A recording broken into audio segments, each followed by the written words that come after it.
புதுசா கல்யாணம் பண்ணும் போது அந்த அனுபவத்தெல்லாம் இப்ப சொல்றேன் பாருங்க, உங்களுக்கே எச்சி ஊறும். அந்த 2 நாள் பொண்டாட்டி விட்டு வரவே மாட்டேன். இப்பதான் கதைக்கே வர.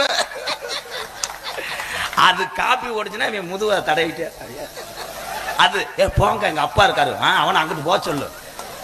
நான் தான் உன் பாவாடையெல்லாம் துவைப்பேன். அது துவைச்சுக்கிட்டு இருக்கு, இவன் பின்னாடி போய் இளவு மைனை அங்கிட்டு போங்க, ஊருக்கார பார்த்தா சிரிப்பாக போ, நான் சட்டிலாம் துவைப்பேன் இந்த 1 வாரம். அதுக்கப்புறம் எங்க அந்த பேனை போடுங்க, போடி பார்த்தா என்ன பேனு போட்டேன்னா மயிர் மலை போ. அதே மாதிரி எங்க அக்காலாம் நினைக்குது அப்படித்தானே இருந்திருப்பாங்க. அவங்க எல்லாம் கல்யாணம் பண்ணி 1 வாரம் மறுவீடு போகும்போது அவங்கள பார்க்கணும். பூலாம் 12,000க்கு வாங்குவேன்.